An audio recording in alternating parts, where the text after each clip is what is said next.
Kiedy nic nie poradzisz na to, że jesteś nerdem i zostałeś w domu.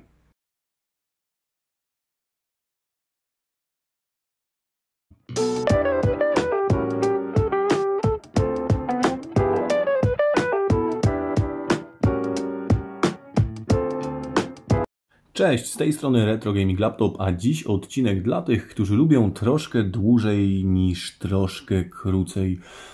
Dziś posprzątałem sobie troszkę piwnicę, gdzie znalazłem kilka części, w zasadzie można powiedzieć, że półtorej laptopa z serii Dell Inspiron 8100-8200.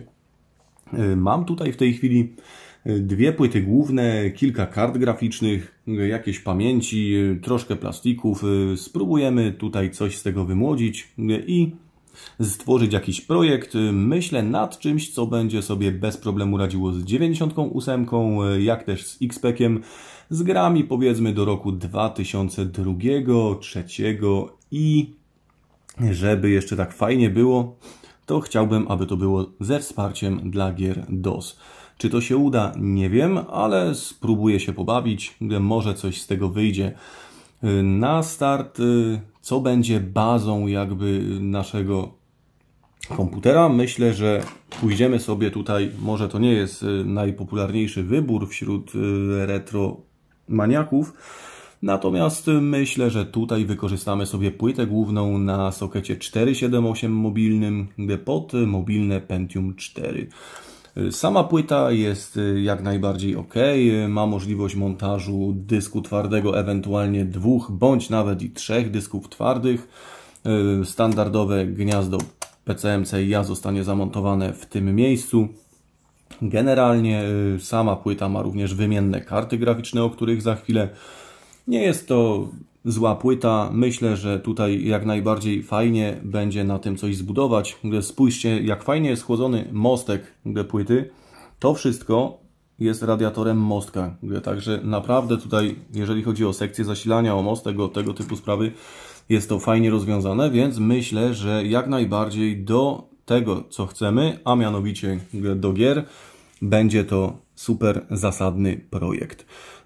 Tutaj mamy również dwa gniazda na pamięci DIMM, będą to DDR1 333 MHz.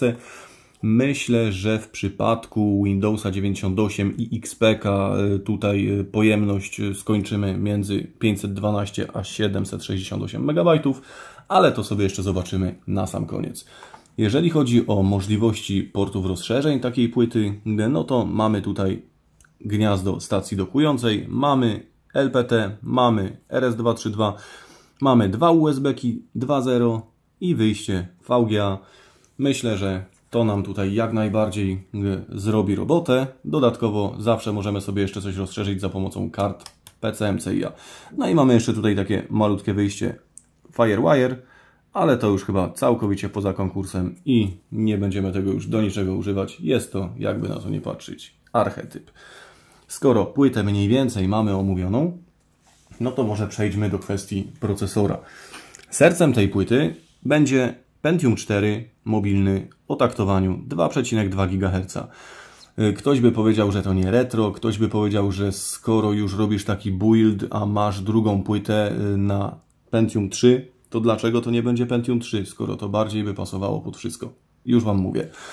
Pentium 3 maksymalny mobilny Tualatin to 1,2 GHz. Ten procesor to mobilny Pentium 4 2,2 GHz. I teraz mogę ten procesor ustawić na 1,2 GHz, więc będzie mniej więcej ekwiwalentem takiego Pentium 3000, ale będzie miał o wiele niższe temperatury i wentylatory nie będą mi tutaj wyły.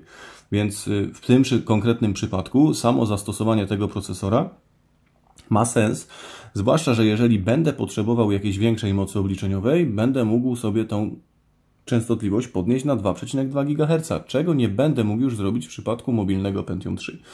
Więc uważam, że tutaj jak najbardziej zastosowanie takiego Pentiuma ma dużo większy sens niż zastosowanie mobilnego Tualatina 1,2 GHz. Mam też taki build, więc mniej więcej się orientuję, jak to wygląda i dlatego idę w coś takiego. Tutaj myślę, że kiedyś jeszcze zrobimy sobie porównanie zegar w zegar technologii NetBurst mobilnej z technologią Pentium 3 mobilną, Pentium 4 versus Pentium 3 i zobaczymy, ile traci zegar w zegar Pentium 4 do Pentium 3. Natomiast wracając do tego buildu, zrobimy sobie tutaj 2,2 GHz. Myślę, że będzie nam to tutaj fajnie śmigać. W przypadku karty graficznej miałem troszkę zagwozdkę, bo na początku dogrzebałem się do poczciwego GeForce'a 2 MX Go. Jest to 32-megowe GeForce 2 na 64-bitowej szynie danych i myślałem, że to będzie sercem tego buildu i będzie to jak najbardziej uzasadniona karta graficzna do tego laptopa. Natomiast grzebiąc dalej, dogrzebałem się do GeForce'a 4 32-megowego, również na szynie 64-bitowej i w tym momencie jakby już dla mnie sprawa stała się jasna, że użyjemy tej czwórki, żeby sobie tutaj troszkę szybciej, troszkę wydajniej polatać. Ale idąc dalej, grzebiąc głębiej, wygrzebałem GeForce 4 MX 460 64-megowy na 128-bitowej szynie danych. I uważam, że skoro mamy do wyboru te trzy karty graficzne, to z tego wszystkiego wybierzemy najmocniejszą. Dlatego, że jak to kiedyś ktoś powiedział, z szybkiego wolne zawsze można zrobić. Z wolnego szybkiego już nie tak bardzo. Więc użyjemy sobie do naszego buildu GeForce'a 4 MX 460 w wersji 64-megowej. Oczywiście optymistycznie zakładam, że będzie to sprawne, bo no nie wiem, jak to zniosło leżakowanie. Niestety jak wyjąłem pierwszą płytę główną, okazało się, że przetwornica jest, jak widać, w kiepskim stanie i raczej będzie szczelona. Na szczęście znalazłem jeszcze w czeluściach swoich gratów nowiutką przetwornicę, więc myślę, że tutaj nie będzie problemu i z zasilaniem GPU będzie jak najbardziej wszystko ok, więc przetwornicę również sobie tutaj mamy i odkładam na bok. Na sam start, żeby nie było za dużo ani za mało, przygotowałem sobie dwie kości CL2,5 PC2100, czyli DDR1 333 MHz 2x256 MB. Myślę, że jak najbardziej zrobi nam to robotę. Jeżeli chodzi o napęd, myślę, że bardzo popularnym w tamtych czasach było tak zwane Combo Drive i w tym przypadku właśnie użyjemy sobie tego typu napędu. Będzie to standardowy Combo Drive DVD plus nagrywarka CDRW. Jak najbardziej zrobi nam to tutaj robotę i będzie w zupełności wystarczające. Jeżeli chodzi o dodatkowy napęd, nie mogłoby się obyć w laptopie retro stacji dyskietek. Tak, zrobimy sobie tutaj stację dyskietek. Mam oryginalną stację dyskietek Della w napędzie Multibay, więc jak najbardziej będzie tutaj wykorzystana jako dodatkowy napęd. Tutaj tak samo założymy sobie oryginalną dellowską baterię 4460 mAh. Powinna wystarczyć. Może się nawet naładuje, bo po chyba 1,5 roku leżenia w worku jeszcze tutaj świeci, więc przy odrobinie szczęścia bateria będzie działać. Jeżeli chodzi o magazyn na dane, użyjemy sobie tego oto dysku. Jest to Hitachi o pojemności 120 GB, 5400 obrotów, 8 MB cache'u. Powinien być tutaj do tego buildu jak najbardziej wystarczający. Zrobimy sobie oddzielną partycję na Windows 98, oddzielną na Windows XP i oddzielną na jakieś gry, programy multimedia pod te systemy. Powinno być jak najbardziej ok.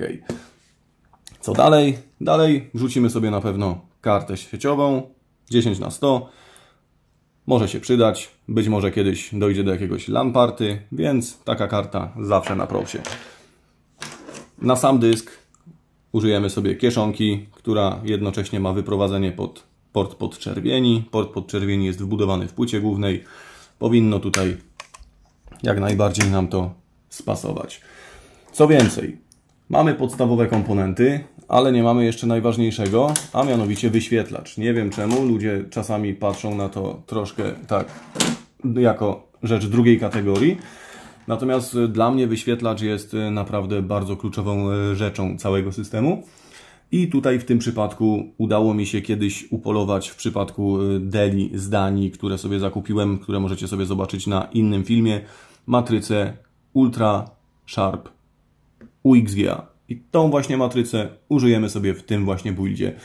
Powinno być jak najbardziej super. Jest to maksymalna matryca, jaką można było włożyć do tego kadłuba, do tych Deli. Powinna zrobić taką robotę, jakiej nie zrobi żadna inna.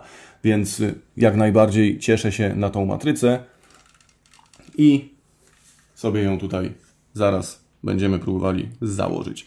Jeżeli chodzi o sam palmrest, użyjemy sobie palmrestu z serii C810-840.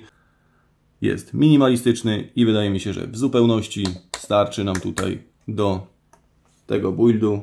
Będzie to całkiem ładne, całkiem zacne.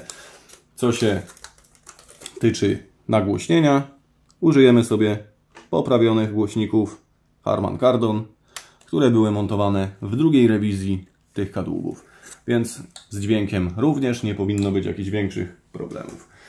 Dalej zostały nam jeszcze kwestia układu chłodzenia. Układ chłodzenia, jeżeli chodzi o procesor, użyjemy sobie standardowego heatsinka. Powinien nam tutaj jak najbardziej zrobić robotę, zwłaszcza przy niższych częstotliwościach, gdzie wentylator raczej nawet się specjalnie nie załączy. Oczywiście musimy zamontować jeszcze gniazdo kart PCM-CIA. To gniazdo przyda nam się w przypadku, kiedy będziemy chcieli użyć jakiejś zewnętrznej, dedykowanej karty dźwiękowej. W naszym przypadku myślę, że spokojnie tutaj użyjemy sobie ostatnio omawianego Sound Blastera Audigi 2ZS. Powinien nam tutaj zrobić robotę. Mam nadzieję, że ta karta uda się ją odpalić w DOSie. Jeżeli się ją uda odpalić w DOSie, będzie kozak. Będzie naprawdę super uniwersalna maszynka. Oprócz tego wszystkiego zostaje nam jeszcze klawiatura. Klawiatura, no nie mamy tutaj większego wyboru, jeżeli chodzi o wbudowane peryferium. Natomiast no, myślę, że na pewno sobie ją wyczyścimy i zregenerujemy, bo wygląda średnio, prawda? A może wyglądać naprawdę fajnie. No i w zasadzie, jeżeli chodzi o omówienie komponentów na budowę tego buildu, to by było chyba na tyle, więc myślę, że na spokojnie możemy sobie w tej chwili przejść do budowania całego setupu i trzymajcie kciuki, oby zadziałało, oby wszystko było w jak najlepszym porządku.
Z czystej ciekawości, gdybyście się zastanawiali, dlaczego tak dobrze mi idzie i czy długo trenowałem wcześniej, to powiem Wam tylko tyle, że naprawdę złożyłem tych laptopów w swoim życiu i zserwisowałem dziesiątki, jeżeli nie setki. Dlatego też tak na dobrą skalę pamiętam na pamięć prawie wszystkie śrubki, prawie cały układ, możliwości, etc. Więc tutaj Nie ma się co dziwić, jest jak jest. Gdybyście powtarzali daną czynność kilkadziesiąt, kilkaset razy, też byście weszli w rutynę, więc dla mnie nie jest to niczym nadzwyczajnym, że w ten czy w inny sposób sobie z tym radzę.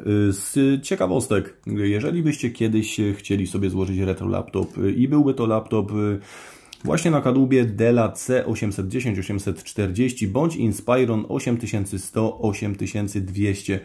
Same płytki wysterowania, włącz-wyłącz, jeżeli chodzi o te panele, są uniwersalne i takie same były montowane w C810 i 40, jak i w Inspironach. Ale, no właśnie, ale, jeżeli chodzi o 800, to panel jakby był rozwiązany w ten sposób, pomimo tego, że miał jakby pełną bazę tutaj klawiszy multimedialnych, sam z siebie miał tylko i wyłącznie jeden do internetu i jeden do włączenia. Natomiast jeżeli sobie dorwiecie panel z 8200, macie już tutaj całą możliwość sterowania multimedialnego. Mianowicie macie przycisk Power, macie przycisk pogłaśniania, przyciszania, macie przycisk internetu, play, pauzy, stopu i przewijania do przodu, do tyłu. I te panele są kompatybilne ze sobą, więc jeżeli byście sobie na przykład złożyli kadłub 840, a zechcielibyście mieć panel multimedialny z Inspirona, możecie sobie taki dokupić za parę groszy na internecie i zamontować w miejsce starego panelu. Więc taka ciekawostka, myślę, że może komuś się przyda. I jedziemy dalej.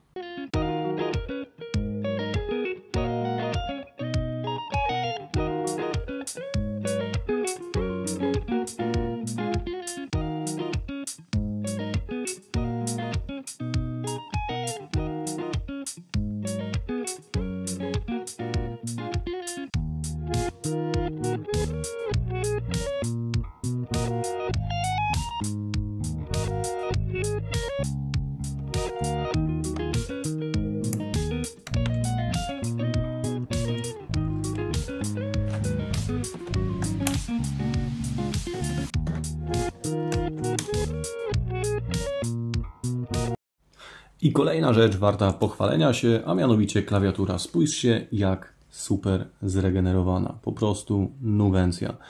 I gdybyście się zastanowili, jak doprowadzić klawiaturę do takiego stanu, zapraszam do swojego poprzedniego filmiku o tym, jak regenerować stare klawiatury.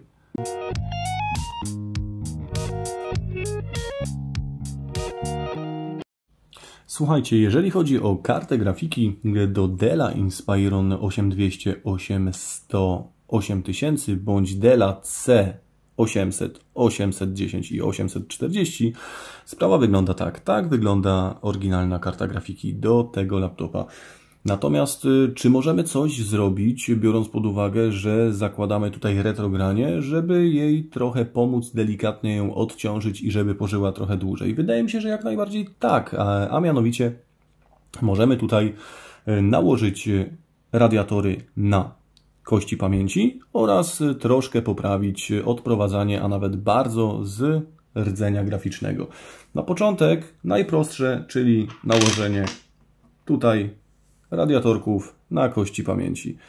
Ja akurat mam zakupione takie miedziane radiatorki z termoprzewodzącym klejem.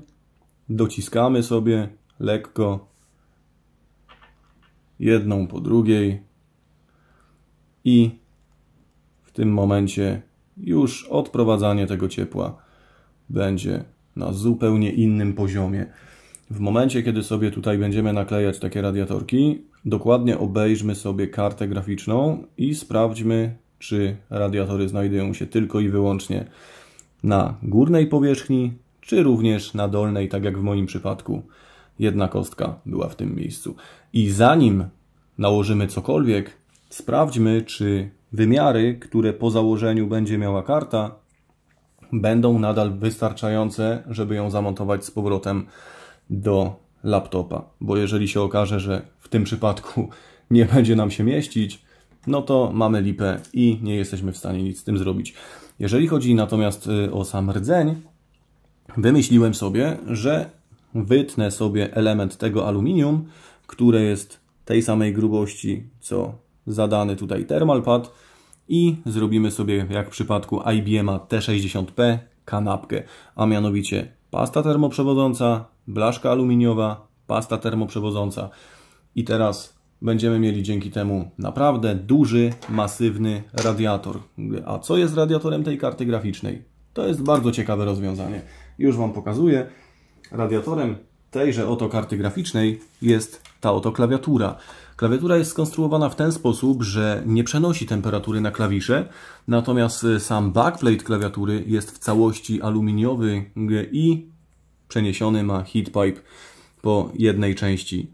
Ta część styka bezpośrednio z thermalpadem do rdzenia karty graficznej. Dzięki temu, jeżeli uda się to zrobić tak jak mówię, będziemy mieli naprawdę super powierzchnię odprowadzającą ciepło i ta karta pożyje sobie znacznie dłużej. Więc nie zanudzając, przechodzimy do blaszki i następnie składamy, sprawdzamy temperaturki. Blaszkę już mam dorobioną. Myślę, że otwory, które w niej są zrobione, absolutnie nie będą nam tutaj w niczym przeszkadzać. Teraz wystarczy tylko ściągnąć stary thermalpad, naklejkę, która się pod nim znajduje i wymienić ten setup na... O, mamy tutaj stary thermalpad ściągnięty. W tym momencie mamy rdzeń odsłonięty, NVIDIA GeForce 4. Wyczyścimy sobie rdzeń i przejdziemy do natarcia.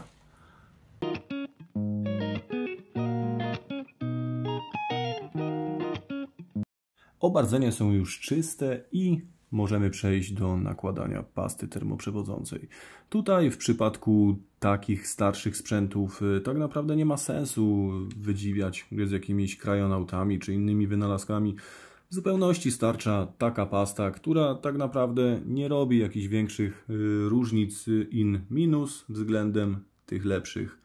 Jak widzicie, GeForce nam tutaj bardzo ładnie siadł. W płytę zostaje nałożenie pasty termoprzewodzącej na tak zwaną kanapkę, przynajmniej ja tak to nazywam. Damy tutaj ładnie na rdzeń, żeby się w miarę tutaj do tej blaszki przykleił. Powinno nam to tutaj na tyle zrobić już robotę. OK. I teraz tak, blaszka. Myślę, że w ten sposób ona była cięta tak, czyli zagięta jest ewentualnie tu, czyli powinno nam tutaj bez problemu siąść. O! Patrzcie. Normalnie na wymiar. OK, czyli mamy już tutaj w tej chwili chłodzony chipset, chłodzone pamięci, nowa pasta termoprzewodząca na procesorze. Założymy sobie radiator.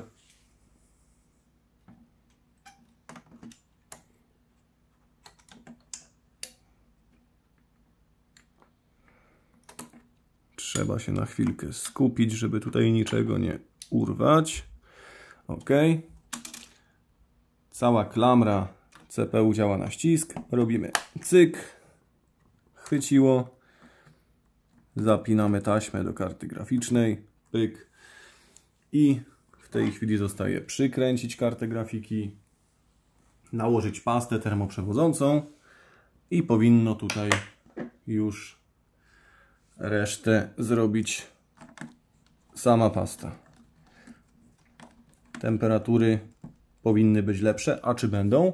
Sprawdzimy sobie na podstawie tej dokładnie samej karty, tylko innego kadłuba. Jak wcześniej wspomniałem, mam Tualatina 1,2 GHz w Pentium 3 i w nim mam dokładnie taką samą kartę graficzną, tyle że jeszcze zrobioną na zasadzie tradycyjnym, a mianowicie tak jak to przewidział producent. I sprawdzimy sobie na innym filmiku, czy faktycznie mamy dużą różnicę i czy jest to gra warta świeczki. Wydaje mi się na ten moment, że tak, natomiast no, mogę się mylić. Być może producent to tak przewidział, że lepiej już nie będzie, ale jest to temat do potwierdzenia. Na ten moment wolę myśleć, że to ja mam rację. Ok, tutaj mamy to poskręcane. Mamy tutaj wszystko tak, jak powinno być. Tu nam siedzi, tam nam siedzi. Myślę, że teraz jeszcze śmiało sobie możemy skręcić matrycę i klawiaturę. Sprawdzimy, czy to wszystko działa. I myślę, że na tym etapie zakończymy ten film i w następnym poinstalujemy sobie systemy operacyjne.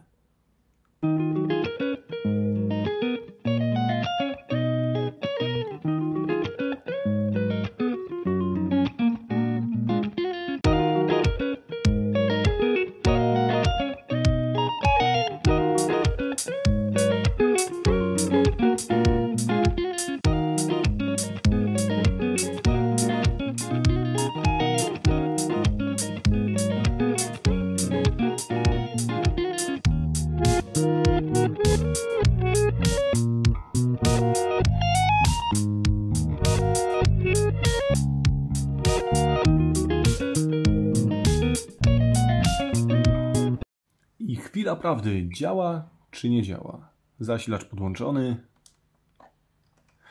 dioda się zapaliła i ekran ożył. Jak widzicie, kontrast tej matrycy naprawdę jest świetny. Co on tutaj? Proszę bardzo. Więc zgodnie z założeniami mamy Pentium 4 2,2 GHz łamane przez 1,2 GHz, czyli tak jak wcześniej wspomniałem, będziemy sobie mogli tutaj tak naprawdę lawirować pomiędzy tymi dwoma częstotliwościami pracy. Mamy 768 MB pamięci systemowej DDR1 333 MHz oraz mamy GeForce'a 4 Go 64-megowego, matrycę UltraSharp UXGA, dźwięk Crystal 4205, dysk 120 GB, CD, RW, DVD combo i napęd dyskietek. Na ten moment build jest kompletny, przygotowany do instalacji systemu operacyjnego. Myślę, że temat jak najbardziej na ten moment się udał. Co będzie dalej? Zobaczymy. Mam nadzieję, że nadal będzie wszystko zgodnie z planem. Myślę, że na ten moment ten film możemy sobie zakończyć. Tutaj co chciałem osiągnąć zostało osiągnięte. W kolejnych filmach zainstalujemy sobie tutaj Windows 98, Windows XP i na tym kadłubku sprawdzimy, czy działa nam Sound Blaster Audygy 2ZS pod Windowsem 98, a jeżeli się okaże, że działa pod Windowsem 98, to czy uda się ją skonfigurować pod systemem DOS 6.2.2. Trzymajcie kciuki. Na ten moment to tyle. Z mojej strony, jeżeli filmik się podobał, zostawcie łapkę w górę. Jeżeli uważacie, że ten content do Was trafia, może rozważcie subskrypcję. Dzięki. Cześć.